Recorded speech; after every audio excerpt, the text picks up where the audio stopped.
Hey guys, Lonely Fanboy Flay here, and I managed to get everything off of my Christmas list. I could have gotten all these Christmas gifts on my birthday, but there was one present that was completely late to shipping from Amazon Prime, which I'll get to later. So if you're probably wondering why I didn't make this video on the day of Christmas or days after that, then this is why. Jumanji: Welcome to the Jungle was the movie that didn't make it to the others because it was a late ship. But it really didn't bother me since I got everything else. I mean, one ship can be late. I mean, better late than never, I guess. So anyway, Jumanji: Welcome to the Jungle. Outrageous fun and a blast. It's also a non-stop laughter, which most of the comedy in this just reveals, just shows that the characters are in a video game while most of the characters are suffering through abilities that they had to go through. I really enjoyed this movie when I first watched it with my dad in the end of October. Dwayne The Rock Johnson, Jack Black, Kevin Hart, and Karen Gillan, I think that's how you pronounce her name. They're really great actors, and the world that this movie is put in is a really unique idea, and especially how humorous that these characters are in a situation that they're in a video game, and they need to find a way to get out of the video game, because there's no way to get out. Okay, next is My Little Pony Season 7. Yep, I got Season 7, and if you can tell over here, I got... Let me clear this. Wait. Sorry. Okay, sorry. If you see over here, I got the, seasons 1 through 6. Now I got the 7th. Now I have to wait until the 8th season is on DVD at the end of this year, so I can able to get that. And I bet that next year they're going to release season 9. When during that time, they will release the 7th generation of MLP. Now, before any of you ask, well, if you got season 7 of My Little Pony, then why didn't you get the Equestria Girls specials and the best gift ever? There's a problem with that. Apparently, those movies are in the region that I'm in. They're from the United Kingdom and maybe sometimes Europe, so I can't be able to have the DVDs during those regions work on my Xbox 360 or anything. So I'm in a situation where I can't be able to buy Equestria Girls the specials and My Little Pony the best gift ever. I was a bit disappointed, but it really isn't much of a big loss. I mean, two specials were on YouTube, even though I didn't bother into watching them, and the best gift ever was something that I could really enjoy, but I didn't think I really need to own it. Who knows? Maybe in 2009, Hasbro will release a DVD version of Equestria Girls and the best gift ever for America. I hope they actually do that, because apparently in the Equestria Girls DVD, that case they had Dr. Wolf on it. I'm not making this up. Hasbro actually really loves Dr. Wolf. And I got a feeling that maybe they want him to be part of Generation 5 for something, but we don't know for sure. Okay, next is Cyberbully, played by Emily Osment, the same character who was part of Hannah Montana in the Halloween movie, The Haunted Howard Don't Think About It. This movie is a very unique movie because last March of 2018, I heard about Bully Sides, and it really gave me some interesting ideas, and it got my interest onto what the bullies can do to a human being in real life. I mean, the stuff that I see on TV were either humorous, but they completely turn down for a kid audience. But this is really serious. Like, words can hurt. You can tell that they're completely making this way more seriously instead of cartoony stuff, because this movie came out in 2011 and they wanted to show people that bullies on the internet can really hurt it. In other words, trolling. I mean, sure, it's the internet. Trolls don't usually completely care about what they do, but in this movie, even when they completely did terrible things to a human being, you know that it's gonna be bad luck. And the character in this movie who was played by Emily completely almost committed suicide. This is why I completely enjoy this movie, and it really inspired me to make a in the Crusty Girls fanfic on my FIM fiction account, where a little kid who was an 8-year-old completely almost committed suicide, but he didn't manage to do it. However, he's still broken, so the girls decided to help him.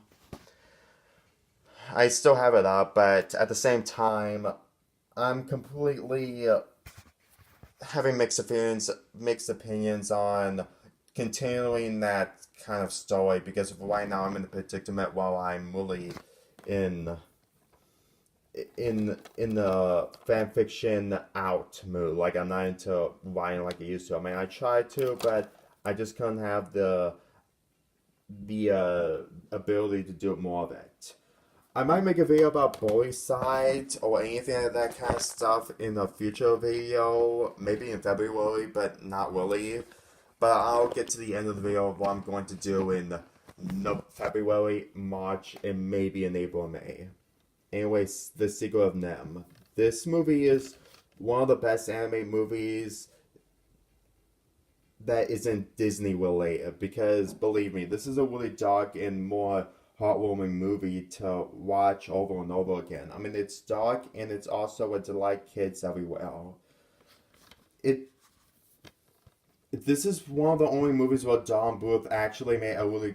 This is one of the greatest movies Don Bluth has ever made, and you can argue that while he did made some bad movies, but you need to had to give him that he's a really great animator in the animation portion in the 1980s. This is probably something that I might go back onto watching in the future. Again, I already watch most of these movies. That's why some of them are still unwrapped. Big by Tom Hanks. This movie was also another movie that I watched with my father back in October. Well, a little kid wished on a Zoro machine, and for some reason it turned him to an adult, which is really shocking, but the kid managed to figure out what he's going to go through when he's starting to become an adult and entering the adult life of everyone who's working at the big city. Yeah, he's in a predicament. Well, he's an adult and he doesn't want to expose the truth that he's actually a child this whole time. It's one of Tom Hanks' greatest movies, Right Side of Castaway. I think that Toy Story Big and Castaway were one of his best performances. I didn't watch all of his movies, but for what I see, I think that Big, Castaway, and then Toy Story were one of the best. Who Framed Roger Rabbit? Yeah, I watched this movie when I was a little kid, but I didn't have the idea of when I'm ever going to buy it on DVD.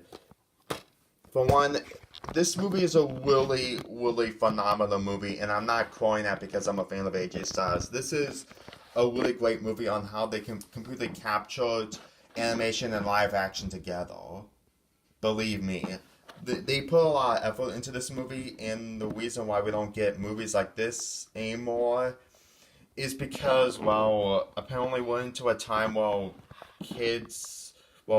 movies are starting to be more kid-friendly, and we don't get to see any edgy stuff that often. If you know what I mean, it's that during the 1980s and 90s, there's always some edgy stuff and more serious stuff that adults can enjoy. This is also an adult film. If you haven't seen the amount of reviews and people who really adore this movie so much, which is why I completely wanted to get this on Christmas, because it's been a long time since I watched this movie and I didn't able to own it ever since. I think I remember watching this movie like in 2006, 7, or 8, I don't know. Anyway, Avengers Infinity War. since that the next Avengers movie is coming out this year, I'm going to watch it. But as of now, I have the Infinity War, which is by far one of the most successful movies ever. Believe me, this movie is completely huge with the ultimate crossover of Guardians of the Galaxy and the Avengers meeting together. And the fact that the ending is more of a serious cliffhanger, you can tell that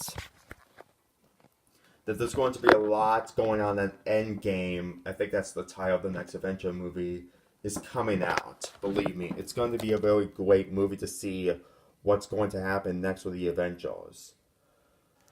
Anyway, next movie is Jurassic World Fallen Kingdom. Yeah, people say that this movie was really, really bad, but at the same time, it's bad to watch it again. People may have opinions that Jurassic Park, the first movie, was go well, everything else is just either mediocre or just completely stupid, but movies like these are stupid in a entertaining way.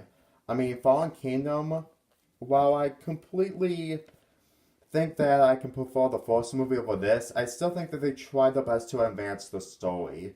You can say all you want, but Lost World, they tried to advance the story even if it was done poorly. And they tried to do the same thing here. Let's just hope that the third Jurassic World movie isn't Jurassic Park 3 where it didn't continue anything. Next is Incredibles 2. This is one of the movies that I completely enjoy when I watch the theater with my brother because it was a really, really great movie to see The Incredibles return back on the big screen after 13 and a half years since the first movie. I mean, people say that it's completely painfully average because it completely copies ideas from the first movie, but you have to admit, copying ideas is really the only option on making a sequel. And they try to do different things with this, like the screensaver, which, if you haven't watched the movie, well, you might be disappointed. But anyways, I completely enjoyed watching this movie from beginning to end, and it's really amazing that they finally made a sequel after all this time. And if they're going to make a third sequel, it will probably take a lot of time, and they probably need to figure out another way to continue the story. I mean, if you haven't watched the ending of this movie, you may think that there won't be another sequel of The Incredibles. Okay, next game. Okay, the next two are video games. Sonic Unleashed. I did have the PS2 version, but the more I learned is that it was developed by a different company. This was actually developed by Sonic Team.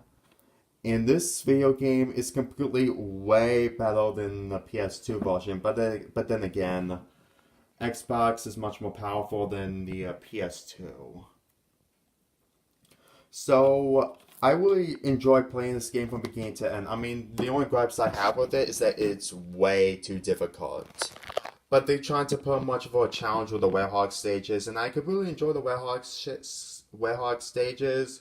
I still really had a hard time. I mean, there was one stage that took me like an hour and 24 minutes to complete. I'm not making this up.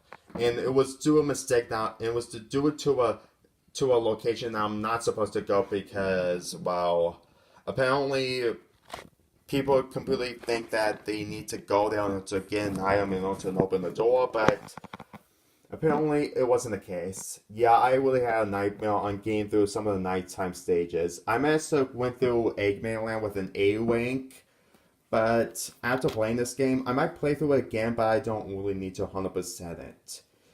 To me, video games like Sonic Unleashed is a good game, but difficulty-wise, it's just really, really painful to do.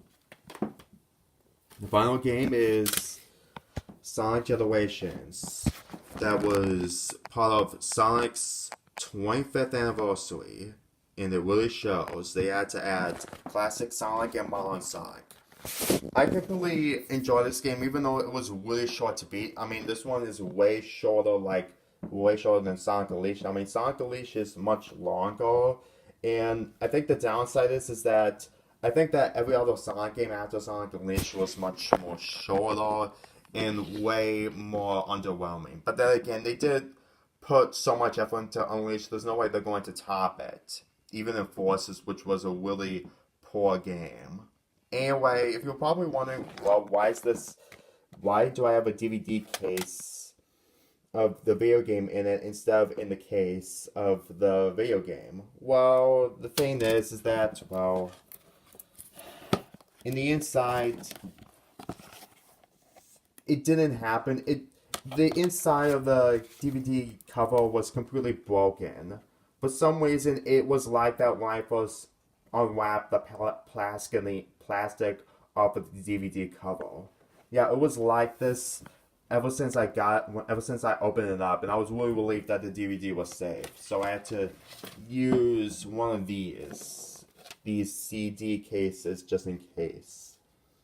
I mean, sure, it's kind of weird and kind of disappointing, but I can still keep the cover in case if people want to play it, if they haven't played Sonic Generations before and read the instruction manual or something. So anyway, that was all the gifts that I got from Christmas. I know it took completely, I know it took like a month to get to to get to a video involving the presents that I got, but you know, one movie that was completely late didn't ruin everything. I mean, at least I had these presents that I can occupy myself until my birthday. Anyway, I should probably get into a update since I'm completely almost done with this video. The update that I have is that in this month, I've already finished all my SpongeBob reviews. They're completely unlisted and they're going to be uploaded on Tuesday, which is going to be the 8th. So I can upload my SpongeBob reviews on Tuesdays on January. And on February, I really got nothing. I mean, I do have two projects in mind. WrestleMania 23 review, where I review WrestleMania 23 because, well, apparently it's during WrestleMania season, and even though I don't do a lot of wrestling videos, wrestling reviews, I can still at least review one WrestleMania that is actually involved the WrestleMania season, since WrestleMania 23 is actually one of the most underrated WrestleManias of all time. And then the other project is a movie versus movie thing that people probably do on the internet, but at the same time, there's not a lot of videos involving it. And I'm going to be talking about Finding Nemo versus Shark Tale. Believe me, there was only one video, and it's probably got the most views because it was literally the only video, while other videos is interesting topics, but the only times where we ever get to see Finding Nemo and Shark Tale in this series in the topic sense is when a Shark Tale movie review is either negative or stuff like that. So I'm going to make a movie versus movie thing. Other than that, I really got nothing else to do in February. So no, there's not going to be another Heartwarming half-month thing anymore. I really didn't have any much to do with Heartwarming whatsoever, and I need to keep my video uploading much more short. But before I get to continue my schedule, I'm going to say that the wrestling videos that I don't use much, I uploaded 2 of them, but they're link videos. One being AJ Styles' second WWE Championship reign and John Cena's third WWE Championship reign. In case if you don't know, I'm starting to make wrestling highlights, but I upload them on my Google Drive, since that no matter if I upload them on my YouTube channel, it won't be uploaded at all. It just doesn't, because of copyright, obviously.